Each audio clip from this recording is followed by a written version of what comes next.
আসসালামু আলাইকুম ওয়া রাহমাতুল্লাহি ওয়া বারাকাতুহু।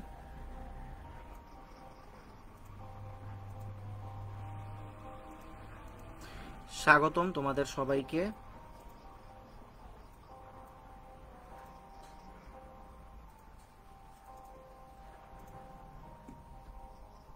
সায়েন্সিক্যাল ওয়াটার নতুন আরেকটা ক্লাসে তোমাদের ক্লাস লিংকটা হচ্ছে আগে আমি গ্রুপে দিয়ে দিই।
তোমরা হচ্ছে একটু দ্রুত জয়েন হয়ে যাও।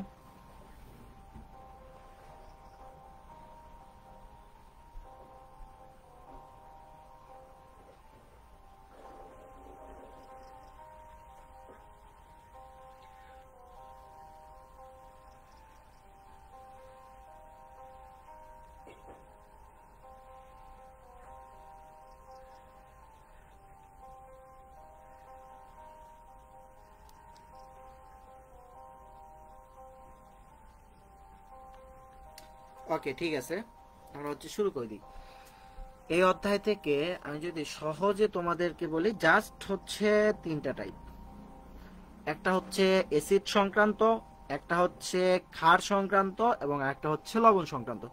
আজকের ক্লাসে জাস্ট হচ্ছে আমরা অ্যাসিড সংক্রান্ত যা যা আছে, অ্যাসিড সংক্রান্ত টাইপের মধ্যে যেই যেই টপিক আছে এই টপিকগুলো শেষ করব এবং আগামী আরেকটা ক্লাসের মাধ্যমে টাইপ 2 ক্ষার সংক্রান্ত এবং টাইপ 3 লবণ সংক্রান্ত এক ক্লাসের মাধ্যমে দুইটা টাইপ শেষ করে ফেলবো। যেহেতু অ্যাসিড সংক্রান্ত টাইপটা হচ্ছে একটু বড়, ওই ক্ষেত্রে এই টাইপটা হচ্ছে আমরা একটু সিঙ্গেল ওয়েতে রাখতেছি এবং টাইপ 2 এবং টাইপ 3 জাস্ট একটা ক্লাসের মাধ্যমে শেষ করে দিলেই আমাদের এই চ্যাপ্টারও হচ্ছে ক্লোজ। সো টাইপ 1 এর মধ্যে কি কি আছে? টাইপ 1 এর মধ্যে আছে শক্তিশালী ও দুর্বল অ্যাসিড। প্রথমে হচ্ছে কি আমরা বুঝবো যে অ্যাসিড কি, তারপর হচ্ছে আমরা দেখবো যে টাইপ 1 এর মধ্যে 4টা টপিক আছে, 5টা টপিক আছে। একটা হচ্ছে গিয়া শক্তিশালী অ্যাসিড এবং একটা হচ্ছে গিয়া দুর্বল অ্যাসিড, একটা হচ্ছে গিয়া অ্যাসিডের সুব্যবহার অর্থাৎ অ্যাসিডকে ব্যবহার করি আমরা ভালো কাজে, এবং আরেকটা হচ্ছে গিয়া অ্যাসিডকে কখন খারাপ কাজে ব্যবহার করি এই সংক্রান্ত কিছু কথা জানবো। পাকস্থলীতে অ্যাসিডিটি অর্থাৎ অ্যাসিড যখন পাকস্থলীতে বেশি হয়ে যায় তখন কেন বেশি হয় ওইটার কারণ জানবো এবং পিএইচ স্কেল সম্পর্কে জানবো। পিএইচ হচ্ছে একটা স্কেল, আপাতত এতটুকু মাথায় রাখো। সো এই হচ্ছে আমাদের টাইপ 1 এর কথাবার্তা। তার আগে আমাদের হচ্ছে একটু জানতে হবে যে অ্যাসিড মূলত কি। তাহলে অ্যাসিড মানে কি? বাংলা সিনেমা তোমরা অবশ্যই দেখছো অ্যাসিড। অ্যাসিড হচ্ছে কি দেখছিল? পানির মতো না? তাহলে আমরা বলতে পারি অ্যাসিড হচ্ছে এক ধরনের তরল পদার্থ।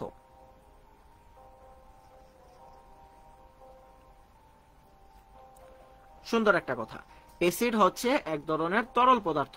অ্যাসিড হচ্ছে এক ধরনের তরল পদার্থ। এখন আসো, অ্যাসিডের মধ্যে কয়েকটা বৈশিষ্ট্য আছে।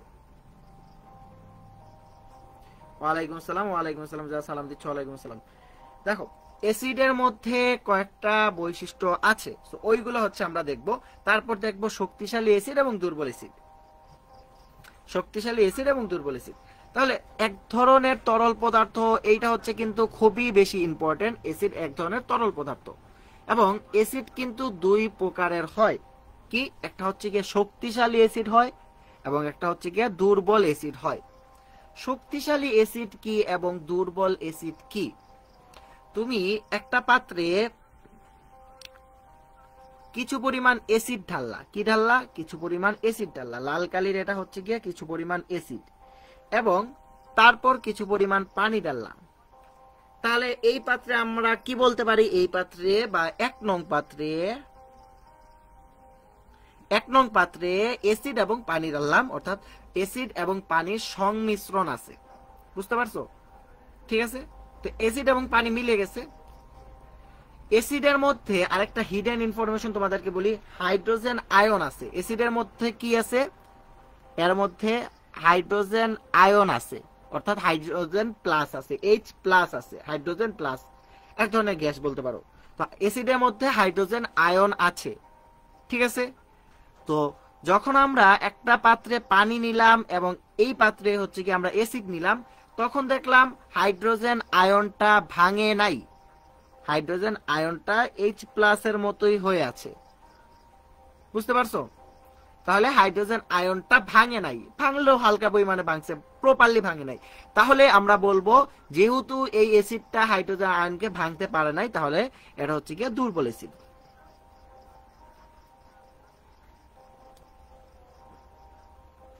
বুঝতে পারছো? একটা পাত্রে পানি নিলাম এবং অ্যাসিড নিলাম, ফলশ্রুতিতে আমরা দেখি যে হাইড্রোজেন আয়নটা বা অ্যাসিডের যে হাইড্রোজেন আয়নটা আছে এটা ভাঙে নাই, এজন্য হচ্ছে আমরা বললাম এটা হচ্ছে গিয়ে দুর্বল অ্যাসিড। এটা হচ্ছে গিয়ে কেস 1। এবার আসো যে কেস 2, সেম কাহিনী। আমরা কি করলাম, একটা পাত্রে কিছু পরিমাণ পানি নিলাম, কিছু পরিমাণ অ্যাসিড নিলাম, এবং আমরা দেখলাম হাইড্রোজেন আয়নটা ভেঙে গেছে, হাইড্রোজেন আয়নটা ভেঙে গেছে। তাহলে হচ্ছে আমরা কি বলবো, যেহেতু ভাঙছে, যেহেতু ভাঙতে পারছে, দ্যাট মিন্স এটা হচ্ছে গিয়ে কি আমাদের, এইটা হচ্ছে গিয়ে আমাদের সবল অ্যাসিড, অর্থাৎ শক্তিশালী অ্যাসিড, পাওয়ারফুল অ্যাসিড। তাহলে আমরা বলতে পারি না যে দ্রবণে হাইড্রোজেন আয়নের ঘন, হাইড্রোজেন আয়ন বিয়োজিত হয় না তাকে হচ্ছে গিয়া দুর্বল অ্যাসিড বলে, আর যে দ্রবণে হাইড্রোজেন আয়ন বিয়োজিত হয় তাকে সবল অ্যাসিড বলে। বুঝতে পারছো? বুঝছো? ওকে, সো এই হচ্ছে আমাদের দুর্বল অ্যাসিড এবং সবল অ্যাসিড বা শক্তিশালী অ্যাসিডের কাহিনী। এটা হচ্ছে কি 1 নম্বর। আমরা টাইপ 1 এর প্রথম যেই কনসেপ্টটা আছে এটা হচ্ছে আমাদের ক্লিয়ার, অর্থাৎ অ্যাসিড সংক্রান্ত টাইপের মধ্যে শক্তিশালী ও দুর্বল অ্যাসিড, এই টপিকটা হচ্ছে আমাদের ক্লিয়ার। শক্তিশালী যেই জায়গায় হাইড্রোজেন আয়নকে ভেঙে ফেলে, এবং দুর্বল অ্যাসিড যেই জায়গায় হাইড্রোজেন আয়নকে ভাঙতে পারে না। অ্যাসিড এক ধরনের পানি, অ্যাসিডের মধ্যে H প্লাস থাকে, শেষ। এবার আসো 2 নম্বর টপিক, অ্যাসিডের সুব্যবহার। অ্যাসিডকে কখন হচ্ছে আমরা ভালো জায়গায় ব্যবহার করতে পারি এবং অ্যাসিডকে কখন হচ্ছে আমরা খারাপ জায়গায় ব্যবহার করতে পারি। আমি এই বিষয়টা তোমাদের হচ্ছে একটু বই থেকে দেখাই দিই, তাহলে হচ্ছে কি তোমরা ভালো বুঝতে পারবে। এটা হচ্ছে একটু বাংলা পড়ার মতো, বাট হচ্ছে বই থেকে বললে হচ্ছে কি একটু ভালো হবে, আই গেস। দেখো,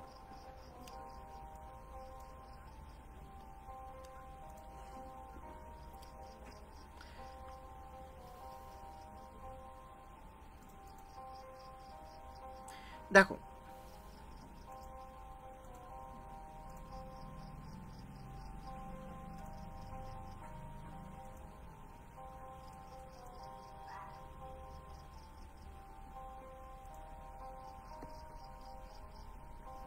হ্যাঁ, দেখো এই জায়গা থেকে হচ্ছে আমরা একটু রিডিং করি ভালো করে। আমি তোমাদেরকে মুখে বলে দিতে পারতাম, বাট হচ্ছে ওয়ালাইকুম আসসালাম লিমা, তোমাদেরকে মুখে বলে দিতাম, বাট হচ্ছে বই থেকে হচ্ছে একটু দেখাই দিই, যাতে তোমরা হচ্ছে এই বিষয়টা, এবং ছবিও আছে যেহেতু, একটু ভালোভাবে হচ্ছে একটু বুঝতে পারো।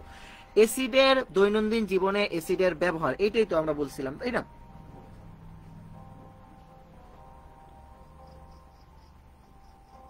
কোন কালার নিব? কালো কালার, এইটা নেই। দেখো, খুবই ইম্পর্টেন্ট। আচ্ছা, প্রথমে হচ্ছে এই জায়গায় ছোটখাটো একটা বেসিক কথা বলছে, আমি তোমাদেরকে এরা হচ্ছে একটু অন্যভাবে বলে দেই। মনে করো যখন হচ্ছে আমাদেরকে মৌমাছি কামড় দেয়, মৌমাছি বা বেঙ্গল বা এই জাতীয় পোকামাকড় কামড় দেয়, তখন হচ্ছে গিয়ে কি করি আমরা, ওই জায়গায় চুন দেই। কেন? কারণ মৌমাছির সুখ দিয়ে হচ্ছে মুখ দিয়ে আমাদের কি করে, ওই জায়গায় অ্যাসিড ঢুকাই দেয়, এবং অ্যাসিডটাকে প্রশমিত বা অ্যাসিডটাকে ঠান্ডা বানানোর জন্য বা অ্যাসিডের বিপরীত কাজ করার জন্য আমরা চুন দেই। খাবার সোডা এবং বেকিং সোডা, যাই হোক এটা হচ্ছে এই জায়গায় একটু হালকা পাতলা কথা বলছে। এবং এই জায়গা থেকে ইম্পর্টেন্ট, দেখো এই জায়গা থেকে খুব ইম্পর্টেন্ট, আমরা প্রায় সাধারণত মাছ, পোলাও, বিরিয়ানি এই ধরনের খাবার খাই, কোনো ধরনের কোমল পানি পান করি। একটু হচ্ছে এই জায়গায় দেখো,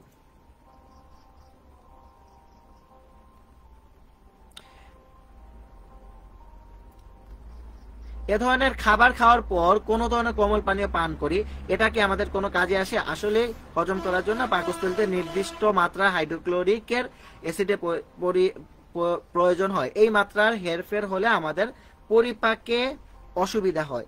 অর্থাৎ এই জায়গা থেকে আমাদেরকে বলছে যে আমরা যখন খাবারটা খাই সেই ক্ষেত্রে খাবারটা হজম হওয়ার জন্য যথেষ্ট পরিমাণ যদি ইয়া থাকে সেক্ষেত্রে খাবারটা হজম হয়, আদারওয়াইজ হচ্ছে খাবারটা হজম হয় না। ঠিক আছে, তো এইটা হচ্ছে এখান থেকে বলছে। আমি তোমাদেরকে এই বেসিক বা এই কথাবার্তাগুলো হচ্ছে গিয়ে একটু তোমাদেরকে সহজে বলে দিই। এই জায়গায় আরেকটা ইম্পর্টেন্ট স্টেপ 3 কথা যদি বলি, যে আমরা বিয়ে বাড়িতে যখন খাই অথবা আম, জলপাই ইত্যাদি নানা রকমের আচার সংরক্ষণে কি অ্যাসিড ব্যবহার করা হয়? আচার সংরক্ষণে কি অ্যাসিড ব্যবহার করা হয়? উত্তর হচ্ছে হ্যাঁ। এবং কোন অ্যাসিড? এটা হচ্ছে গিয়ে ভিনেগার বা অ্যাসিডিক অ্যাসিড। অর্থাৎ এই অ্যাসিডের মাধ্যমে আচার টাইপের বিষয়গুলো হচ্ছে আমরা সংরক্ষণ করে রাখতে পারি। অথবা বিয়ে বাড়িতে দাওয়াত খাওয়ার পর বোরহানি বা দই খেলে কোনো লাভ হয় কি? আমরা যে খাবার শেষ হচ্ছে একটু ঠান্ডা খাই, স্পিড টাইগার বা ইয়া টাইপের খাবার খাই, এটা কি কোনো লাভ হয় কি? এইটাই হচ্ছে গিয়ে মেইন। উত্তর হচ্ছে হ্যাঁ, কারণ কোমল পানীয়ের মধ্যে বোরহানি বা দই খেলে এতে বিদ্যমান ল্যাকটিক অ্যাসিডে হজমে সহায়তা করে। অর্থাৎ এই যে ঠান্ডা টাইপের কোল্ড ড্রিঙ্কস আমরা খাই না খাবারের পরে, এর মধ্যে এক ধরনের অ্যাসিড থাকে, তুমি হচ্ছে একটু দেখো একটু ঝ্যাং ঝ্যাং টাইপের থাকে, একটু ঝ্যাং ঝ্যাং টাইপের থাকে। সো এই খাবারগুলো যখন আমরা খাই তখন হচ্ছে গিয়ে কি হয়, এর মধ্যে কি অ্যাসিড থাকে এবং এইটা হচ্ছে আমাদের খাবারটা হজম করতে আরো সাহায্য করে। পাকস্থলীতে তো হাইড্রোক্লোরিক অ্যাসিড আছে, প্লাস যদি আরেকটু অ্যাসিড আমরা অ্যাড করি, এজন্য। বুঝতে পারছো? ওকে, হ্যাঁ, এরপরে বাকিগুলো হচ্ছে এই জায়গা থেকে দেখে নাও। তো অ্যাসিডের সুব্যবহার, তো অ্যাসিডের অনেক রকমের সুব্যবহার আছে, ওইটা হচ্ছে আমরা দেখলাম। অ্যাসিড হচ্ছে গিয়ে খাবার হজমে সহায়তা করে, বা আমরা হচ্ছে যখন আমাদেরকে মৌমাছি কামড় দেয় তখন এর প্রতিরোধে হচ্ছে গিয়ে ইয়া করা যায়। তো এই টাইপের হচ্ছে অনেক সুব্যবহার আছে। এবার আসলে যে অ্যাসিডের কুব্যবহার, এক কথা হচ্ছে গিয়া অ্যাসিডের কুব্যবহার আমি যদি তোমাদেরকে সহজ কথায় বলি, যে বাংলা সিনেমার কাহিনী হচ্ছে এই জায়গায় আমাদেরকে তুলে ধরছেন এবং অ্যাসিডের কুব্যবহার বলে এইটাই হচ্ছে কি আখ্যায়িত করছেন। ঠিক আছে, এই যে দেখো ভিলেন, পৃথিবীর সকল সমাজে 1-2 জন খারাপ নিষ্ঠুর মানুষ থাকে। এই জায়গায় কাহিনী শোনাবে তোমাদেরকে, একটু ছোট করে দিই। দেখো, খারাপ মানুষ থাকে এবং সমাজেও আছে, তারা নিজের প্রতিহিংসা মেটাতে অন্য মানুষের শরীরে অ্যাসিড ছুঁড়ে মারার মতো ভয়ানক অপরাধ করতে পারে। অ্যাসিড ছুঁড়ে মারার ফলে সম্পূর্ণ ঝলসে যায়। অর্থাৎ তুমি মনে করো যখন রুটি বানাও তখন আটাটাকে, আটা বা ময়দাকে যখন যেইভাবে না ওইভাবে যায় না, তোমার মুখে যদি কেউ অ্যাসিড মারে, আল্লাহ না করুক, তাহলে তোমার মুখ ওই রকম, তুমি যখন হচ্ছে ধরবা ওই রকম যেই দিকে ধরবা ওই দিকে হচ্ছে ইয়া গলে যাবে, অর্থাৎ একবারে নরম হয়ে যায়। এটাই বলছে সম্পূর্ণ ঝলসে যায়। মুখমণ্ডলে অ্যাসিড চলে সেটি বিকৃত আকার ধারণ করে, অর্থাৎ আকার চেঞ্জ হয়ে যায়। এ কারণে যারা অ্যাসিড সন্ত্রাসী হন তাদের জন্য, তাদের ক্ষেত্রে আত্মহত্যার পথ বেছে নেয়। অর্থাৎ তোমার মুখেই হচ্ছে গিয়া শেষ, তাইলে তুমি কেমনে কি করবা? এক সমীক্ষায় দেখা গেছে, একটা পরীক্ষায় দেখা গেছে যে অ্যাসিড সন্ত্রাসের শিকার হয় তাদের বেশিরভাগই স্কুল কলেজ ছাত্রী বা গৃহবধূ। বেশিরভাগ ইয়া হয় হচ্ছে গিয়ে এই হেনস্থার সম্মুখীন হয় যে স্কুল কলেজের ছাত্ররা না। অ্যাসিড সন্ত্রাসের কারণে এই সম্ভাবনা মেধাবী পড়াশোনা সম্পূর্ণ বন্ধ হয়ে যাচ্ছে। ঠিক আছে, অর্থাৎ বাংলা সিনেমা যেরকম হচ্ছে অ্যাসিড ছুঁড়ে মারতো, এই জায়গায় এই অ্যাসিড ছুঁড়ে মারার কথাই বলছে। এখন হচ্ছে গিয়া এই জায়গা থেকে এই যারা অ্যাসিড ছুঁড়ে মারে তাদের হচ্ছে গিয়া যখন পুলিশে ধরতে পারে তাদেরকে, সেক্ষেত্রে তাদের ইয়া কি? এই জায়গায় দেখো বাংলাদেশ ধারা অনুযায়ী 1995 সালে, কত সালে খুবই ইম্পর্টেন্ট, এটা কিন্তু আসবে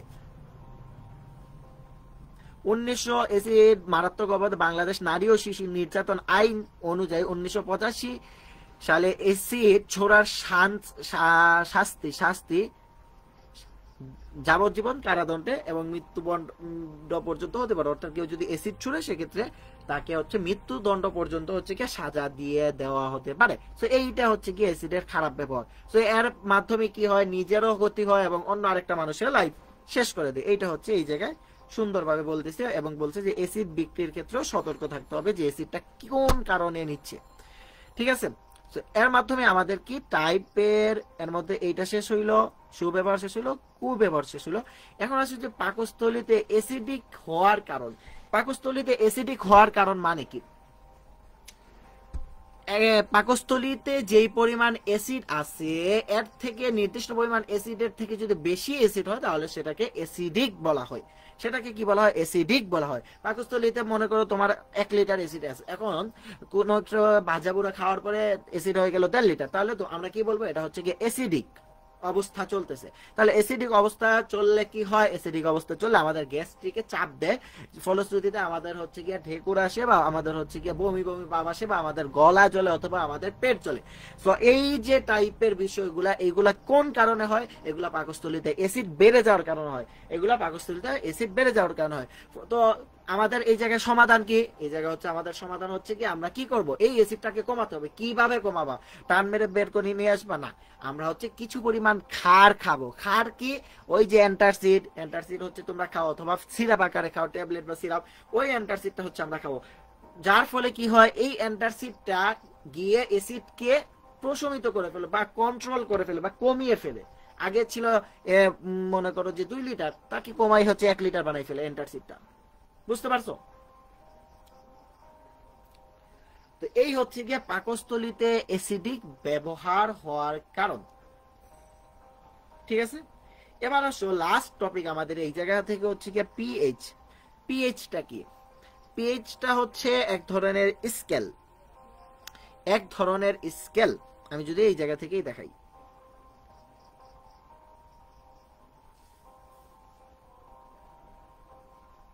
পিএইচটা হচ্ছে এক ধরনের স্কেল এবং পিএইচ এর মান হচ্ছে 0 থেকে 14 পর্যন্ত।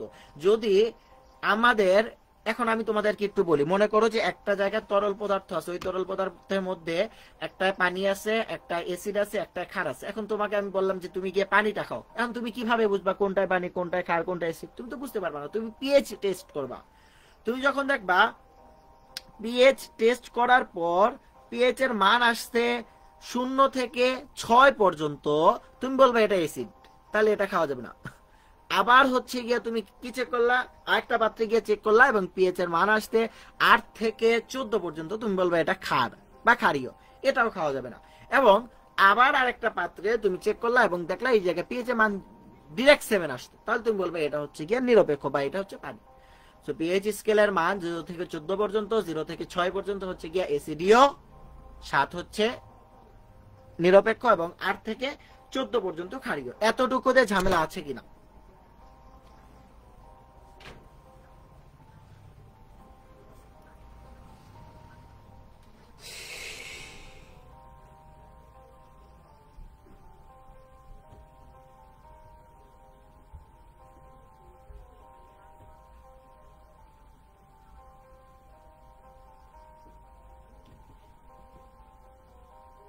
এতটুকুতে ঝামেলা আছে কিনা?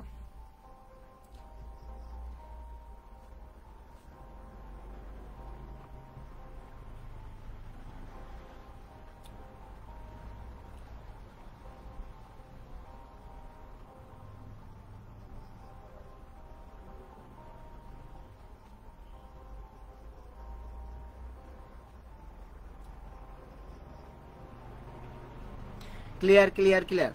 তো এতটুকু হচ্ছে তোমাদের ক্লিয়ার। এটা হচ্ছে আমাদের কি ছিল? টাইপ 1 এর মেইন পার্টটা ছিল।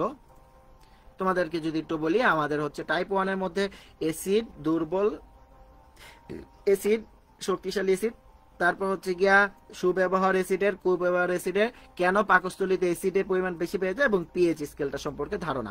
টাইপ 2 তে হচ্ছে আমাদের আছে ক্ষার সংক্রান্ত কথাবার্তা এবং টাইপ 3 তে আছে লবণ সংক্রান্ত কথাবার্তা।